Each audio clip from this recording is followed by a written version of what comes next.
Hey there, this is John Oates, and you are watching LifeMinute TV.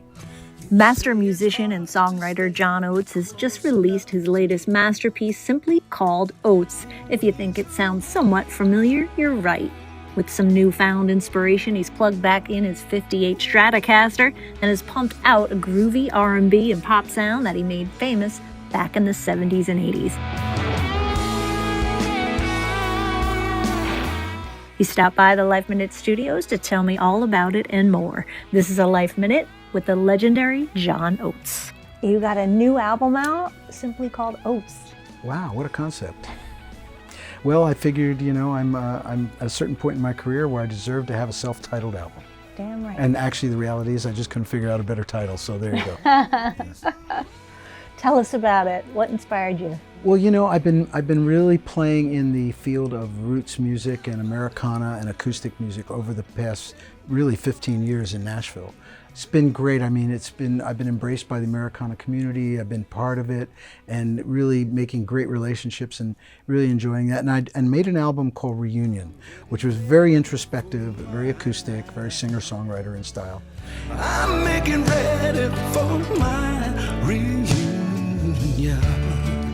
I ran into some young artists in Nashville, one in particular named Devin Gilfillian, who's from Philly.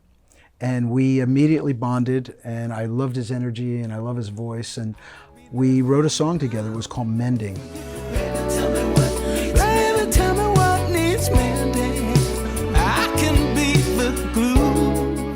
When you work with someone for the first time, you never know how it's going to turn out, right?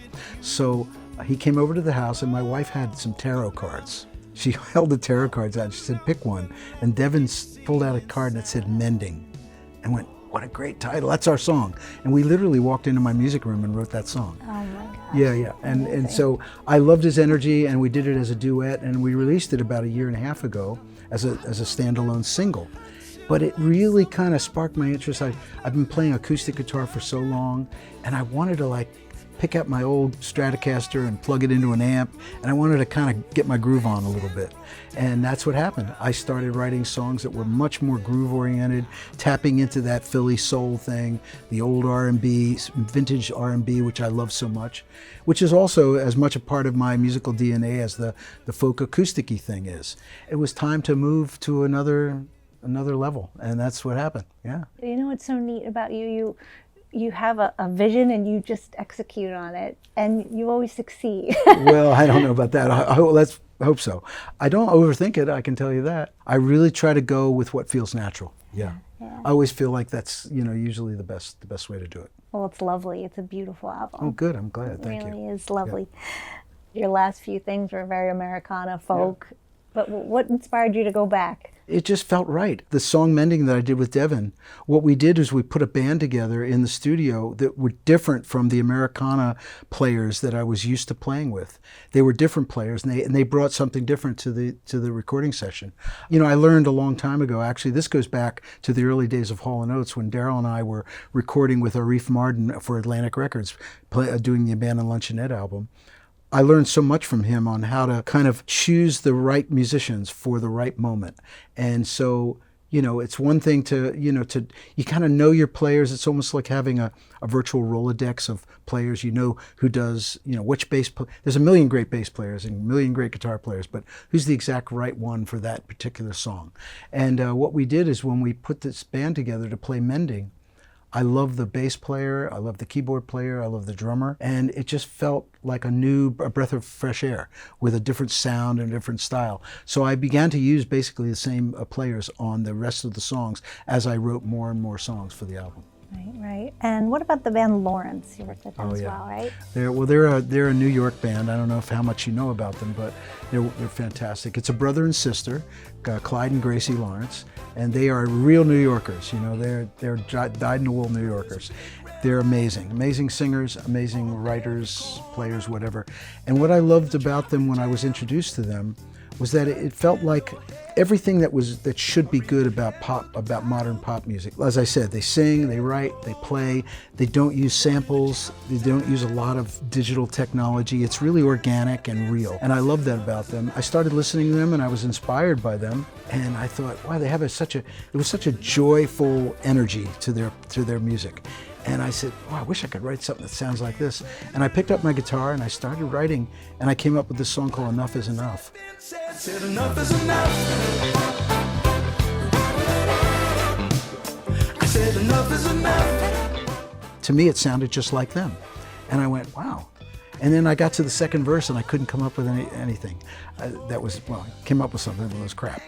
And I said, wait a minute. And I took one of their songs called Don't Lose Sight. So I tell myself when I sleep at night, don't lose sight, baby, don't lose sight. And I said, wait a minute, they're talking about the same thing I'm talking about, except they're talking about it from their point of view. And so I took their words and I put them into my second verse. So don't lose sight, baby, don't lose sight. And I didn't want to be stealing their words, so I literally sent them the song. And I said, hey, full disclosure, I used your words in the second verse, and I'm happy to share the publishing and the writing credit with you. And they were like, oh, this is great. Well, they loved it. To make it even better, they were really super busy. Gracie was on a Broadway show, so they said, let's do it in New York. Let's record our parts in New York, because I had already recorded the actual track for the song in Nashville. And I hadn't recorded in New York since the 80s. So I went back to the Hit Factory, which was where Daryl and I first started recording in New York back in the late 70s. So it was kind of a full circle moment to be working with a New York group in New York, recording in a New York studio. It was really cool. And so I love the energy on that song, and that's how that happened. So cool. Yeah. And produced by David Komolsky. And myself, yeah. Okay, David's my co-producer. Okay. Want to walk us through some of the other songs on the album? Sure. Who's some of your other faves? Well, my favorite of all is A Ways Away. You're a ways away. I love that song. I wrote that with a guy named Jed Hughes, who's a very highly in-demand studio musician. Plays on a lot of the big country records. But he's actually Australian.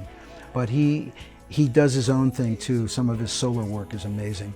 We just met, and I just go with a gut feeling. I just felt that we could do something together. I didn't know what it was going to be. And what happened was, it's a funny anecdote with that song, he's so busy and I was so busy that we couldn't find a time to get together. But we wanted to get together. And we kept trading phone calls and emails and texts. Finally, we looked at our calendars and we picked a date that was like 2 months out, or maybe 3 months out. I can't remember, and I was talking to him and I said, look, at least we have a date we've agreed on, but I said, it's really a ways away, but we'll do it. And I went, wait a minute. And I said, that's our song. He laughed, I said, A Ways Away, that's a great title, that's our song. And so I said, don't forget it, because 3 months from now we're gonna write that song. And sure enough, he came over and we wrote that song. Amazing. Yeah, you never know how it's gonna happen. Let Me Be the One. So if you're ready, when the time has come, let me be the one. I wrote that with a guy named Ron Artis II. He's really cool. He's from Hawaii, but he lives in Nashville. He travels constantly. I had seen him perform, and I really liked his directness. He has a very, very pure, spiritual directness to his vibe, his whole persona. He came over, and I was really conscious of not trying to make it, or to overthink it and make it too complicated. And that's a very, very simple song. The chord changes are very simple, and we wrote it in about an hour and a half. We were like, yeah, that's it, we're done. It was good. Amazing. Pushing a Rock.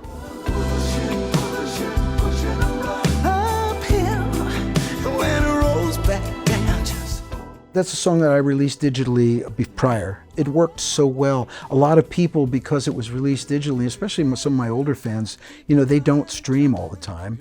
And so I wanted to put it on a collection. It worked, and I'm really proud of that song. It's a very important song to me.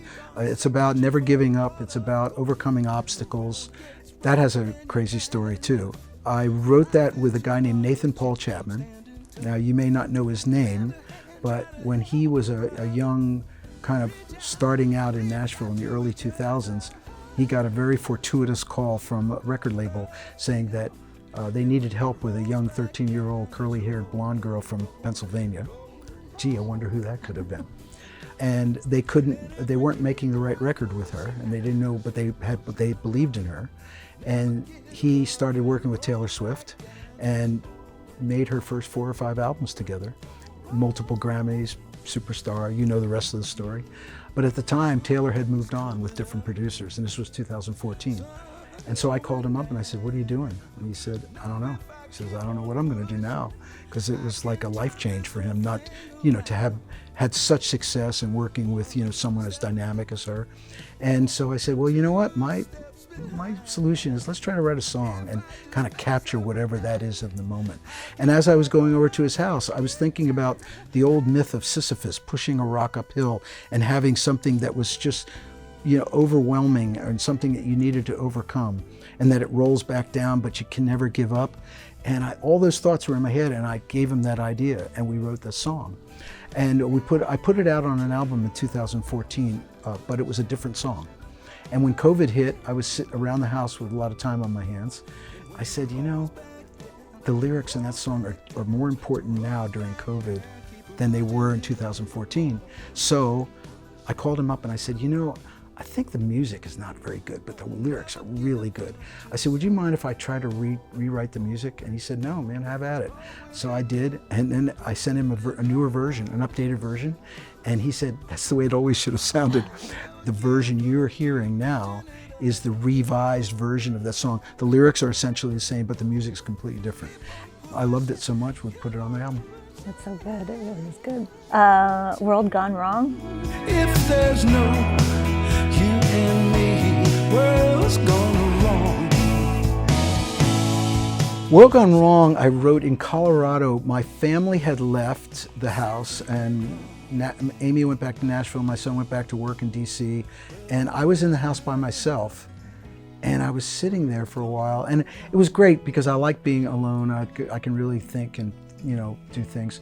But I thought, God, it would be terrible if I was really alone, like if they weren't around. And that's what I wrote that song about. Disconnected. So disconnected, where did we break down? Disconnected was the COVID song. That was a total COVID-inspired song. I felt like we were all disconnected. We weren't talking, we weren't interacting, people were staying home. It was weird, and the word disconnected just summed it up, and I wrote it. And Get Your Smile On? Baby, get your smile on. Get Your Smile On. I also did that during COVID. I came up with the idea for it, and there was no one to work with. Couldn't go into the recording studio. There was no one to collaborate with. And so I wrote the whole song, and I actually recorded the song that you hear on the album. I recorded on my laptop completely. I played all the instruments, sang all the parts, and I did it just because it was COVID and I was bored. And then when I listened back, it sounded really good. So we put it on the album just like that. It's literally from my laptop right onto the record. Dreaming About Brazil. When it's freezing in New York, I'm dreaming about Brazil. When I was younger, I was a real bossa nova fan, especially a fan of Carlos Jobim. I learned all those songs. I can play a lot of those songs, and that's what I kind of do, just for fun. Every once in a while, I'll play bossa nova. I started writing that song, and I wrote it, and then I realized I couldn't sing it because it was too hard to sing. I really love the song, and I didn't want to just ignore it. So I got a good friend of mine, Wendy Moten, who's an amazing singer. She actually came in second on The Voice a few years back. And she's really one of the top background singers in the world. She sings background for everybody on everyone's record, but she's also an amazing artist on her own. And I just thought it might be a fun thing to get her to sing the lead, because I knew she'd kill it, and she did. And then I sang a little bit with her, but it's really featuring her. It's just a great opportunity to work with her. Nice. Don't make me say the next one. Bajo la luz de la Bajo la luna. luz de la luna, under the light of the moon. En el sol, bajo la luz de la luna. A good friend of mine made an indie film called Gringa. He was director, and he sent me the script, and I loved the script, and I started seeing some of the rushes from film. It's about a young girl who is from Southern California, graduates from high school. Her dad had left prior to that, and her mom gets killed in a car accident, and she literally is alone. And she doesn't know what to do, so she decides to go to Mexico to find her father. And when she finds her father, it's not all that she hoped it would be.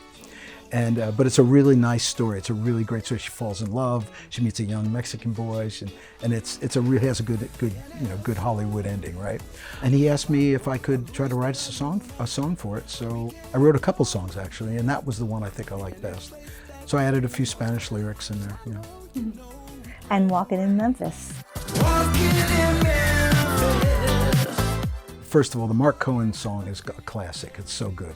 I don't know if you're aware of this or not, but I did The Masked Singer. A couple years ago. I was right? the anteater. Yes. Okay, man-eater, anteater, get it? The first song, they don't let you just do whatever you want. They have themes for each show, and they gave me a list of songs, and I had to pick one, and I picked Walking in Memphis, because I had never sung it before. And we did it in kind of an R&B, kind of up-tempo way, a little bit more aggressive version than the Mark Cohen version. I realized how cool this song was, and it was fun to sing. I got through 3 episodes of The Masked Singer. I kept making it, right? The show is great, don't get me wrong. It was horrible being inside that crazy suit because I couldn't see out of it. It was hot. It was this big, giant nose that came down to the ground and giant shoes, and it was just weird. I made it through the first round, and when I had to do the second song, I got out there and I thought I was going to faint. I actually thought I was going to faint. And I'm in pretty good shape, and I don't normally think that. And I was thinking, oh God, I hope I lose because I've got to take this suit off and get out of here. And I did, I got eliminated. And when they took the head off me, I was like, I was trying to be cool about it, but I was like, thank God, I'm going home. Yeah. So anyway, you got to suffer for your art. Yeah, right. That's right. And are you touring with a new band? Yeah. For this? Okay. Brand new band. Okay. I call it the Good Road Band because I had an old Good Road Band. This is Good Road Band version 2, I guess you'd call it. Yeah, a lot of the same guys who played on the record. It's great. They're younger and they've got a lot of energy, which is good for me. Kind of keeps me on my toes. That's so neat. Yeah. How does it happen for you? It's got to be natural. It's got to feel real, especially in the songwriting process. I know when something's good, the hairs on my arms stand up. No, and really, it never fails. If I'm writing a song and all of a sudden the hairs on my arms stand up, I know something has happened. I don't know what it is. It's just one of those weird things. If I can't pick up an acoustic guitar and play that song for you and you don't get it, then it's not right. There's something wrong there. It's not like, I remember in a lot of instances where, I'd be writing a song and I go, yeah, it's pretty good. Once we get in the studio and we put this on it and we put that on it, yeah, it's going to come alive. It's got to be real from the source. It's got to be real from the inception. And if it works, you'll know it. And I can play it with an acoustic guitar, or I can play it with a full band and synthesizers and strings or whatever. And that's the icing on the cake. So cool. And did you play with William H. Macy? Yeah. Is that right? He's How did that come to be? He's my neighbor in Colorado. Oh, you're kidding. Yeah, and his niece used to be our babysitter. Oh, wow. And our nanny. She used to travel with us on the road when our son was really young. So yeah, he's a really good guy. Well, we met a while back, and then I was at an event where he played the ukulele and sang these really unique, quirky songs. And I was like, my wife and I were listening. I said, God, it might be fun to do a show with him. So after he did this, it was like a private event. I said, do you want to play live? And he was like, what do you mean? And I said, yeah, I've got a couple acoustic shows because I have an acoustic show that I do that's different from what I'm doing now. And I said, yeah, I've got one in Steamboat, Colorado, and one in Denver. And since you're in Colorado, I said, you want to just come and he said, okay. So the shows were already on sale, and there was no one on the bill except for me. And I called the promoters and said, hey, I'd like to bring William H. Macy. And the one promoter in Steamboat said, well, what does he do? I said, well, he's an actor, but he's really good, and he does these really funny songs. So they said, okay. So And he came out, and the people went absolutely nuts Oh, that's because so we cool. added him at the last minute. It was kind of a surprise thing. First of all, he's a consummate actor. Well, you know his work. He's just so engaging and so funny and so smart. It was great. So now we've done a thing, and I think we're going to do more shows together. That's so cool. Yeah. I have to ask, it's been all over the news that your legal dispute with Daryl has Yes. gone into arbitration. Can you say anything about It's that? finished. It's completely. Yeah, we have amicably separated our business interests, basically, and it was really a business thing. And now we're pursuing whatever is in our artistic future. We don't know, but it's great. I'm really relieved that's come to conclusion, and everyone's satisfied. Good, Yeah. good. Are you guys amicable? Yeah, well, sort of, I guess. I don't know. We don't really talk very much. So. You've been in this business a very long time. What's your secret to longevity? Well, I do have good genes. My dad died at 101. What I lost in the altitude department, I gained in the ethnic genes department. I really try to stay healthy. I do a lot of biking, hiking, skiing. I do a lot of yoga. I try to eat well. I don't drink and I don't smoke. I don't know what else I can tell you, but Well, it shows. I'm You still look here. amazing. Well, and thanks. You sound better than ever. I appreciate it. Thank you. Did you always know you wanted to be a musician? I didn't have a choice. I was a kid. I have a recording of me singing at 4 years old. You know what my first paid gig was? What? Believe it or not, right here on Broadway, literally probably 2 blocks from here. There was a restaurant called the Brass Rail, and my uncle was getting married, and the family, of course, went to the wedding, and the reception was in this restaurant right on Broadway, and they had a little band, and my mom, who was a stage mom, she pushed me up there, and I sang a song in Italian when I was probably 5 or something, and they gave me $5. Oh my God. So I've been a pro for a very long Oh, time. wow. So they were supportive then of your music career. They were more than supportive. My mother was a real stage mother. Yeah, she pushed me. She used to make me wear a red blazer and white bucks, and to this day I can't wear red. Did they just hear you singing one day and then they knew? I don't or- know. I was 4 years old. But I you just loved sang. it, right? I just You sang. enjoyed I it. probably sang nursery rhymes or whatever. I have a recording of Here Comes Peter Cottontail, and then a little bit later on, when I was about 6, I have a recording of me singing the Elvis song "All Shook Up." Oh my God. Yeah. What about writing? When did you know you could write? My first song I ever wrote was in 7th grade when I was about 12 or 13. I had written, the class was assigned to write a poem. And at the time, it was what was going on in the world was the Cuban Missile Crisis. I wrote a song about that because I was also playing folky music, and it was the protest songs were in vogue at the time. So I wrote this poem about the Cuban Missile Crisis, and my teacher knew that I played guitar and said, "Hey, that's pretty good. You should put that to music." And I thought, wow, I never thought of that. I said, wow, that's an interesting idea. So I put some music to it. I don't know what it was, or I don't remember anything about it. I never recorded it, of course, but that was my first song. Does that teacher know? I hate to tell What you, she but that teacher's became? long gone. Oh, did she see you become famous? I have no idea. Oh, No idea. Can you imagine? What about guitar? Were you self-taught?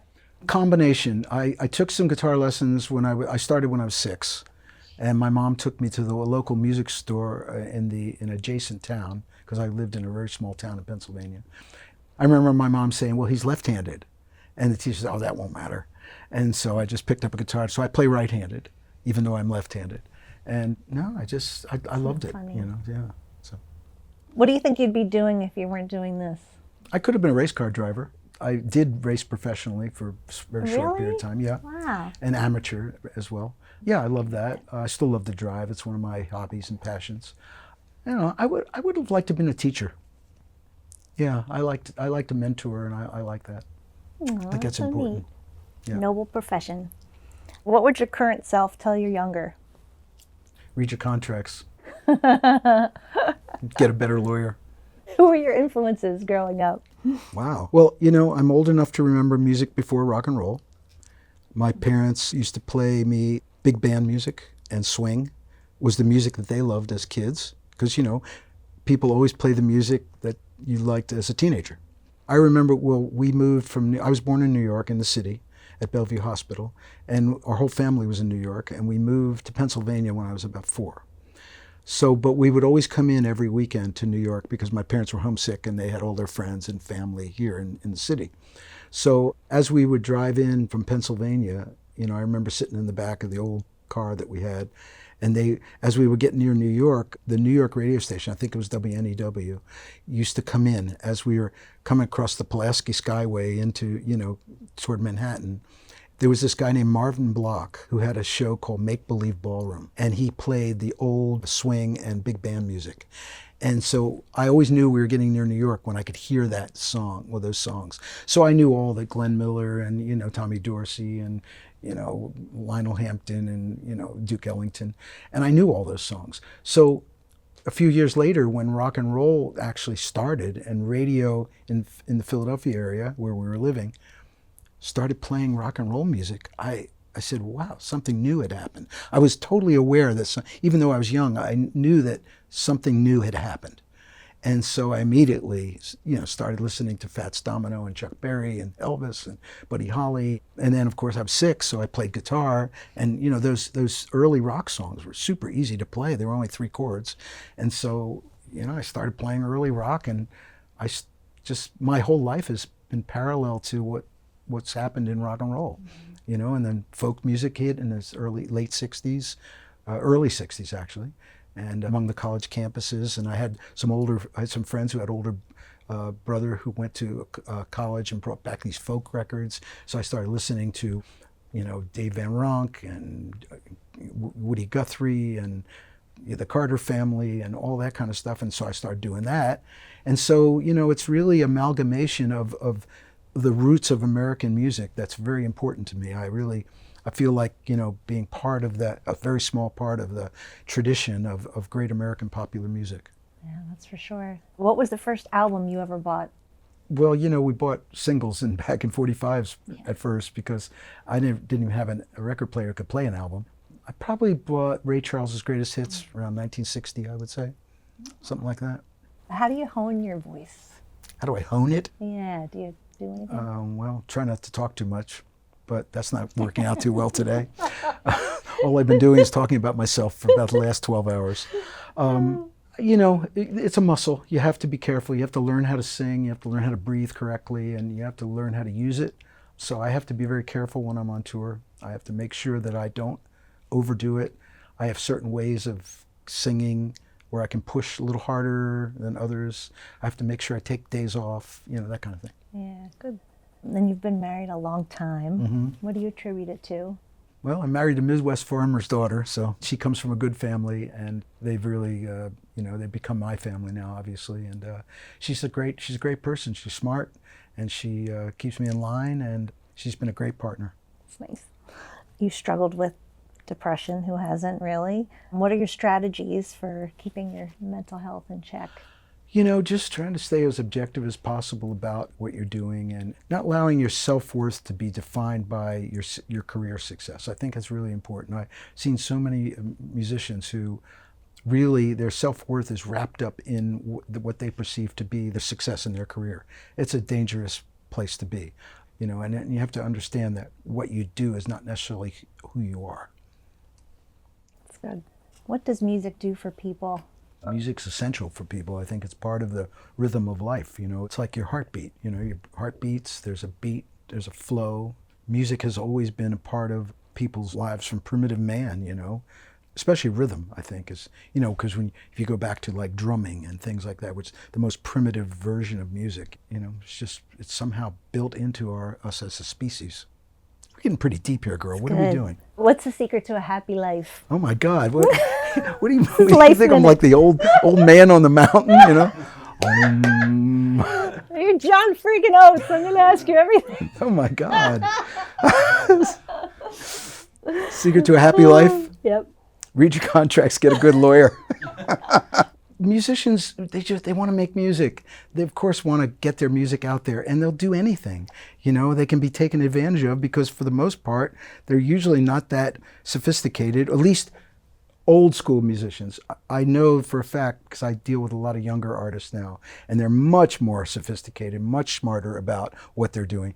Unfortunately, they live in today's world, which is a terrible world to be living in if you're a musician. So unfortunately, they know what's happening, and what's happening sucks. So it's a weird dichotomy. But, really, you just, someone puts a piece of paper in front of you and tells you that they're going to, help you get to where you think you want to go and help you make money and sell records and go on tour, and it's easy to succumb to when you're not sophisticated about stuff like that. When did you realize it was happening, and how did you get out of it? Yesterday. Now we go. I'm really happy about where I am right now. I've got a great wife. My son is healthy. I'm making the music I want to make. I've got the new band. I've got new music. I'm playing. I'm healthy enough to do it. That's the big win. Because look around, my contemporaries, look, people that I personally know, and others, Ozzy Osbourne, and the list goes on and on. People are passing away, and creativity has a timestamp, and I can still write, I can still play, I can still sing, I can still travel. As you get older, those things become more precious. You realize that it's like a house of cards. You pull one out, and something changes, and you're done. So while I can still do it, I want to make the most of it, and that's why I'm doing what I'm doing, and that's why I don't take it for granted. Beautiful. Can't top that. To hear more of this interview, visit our podcast, Life Minute TV, on iTunes and all streaming podcast platforms.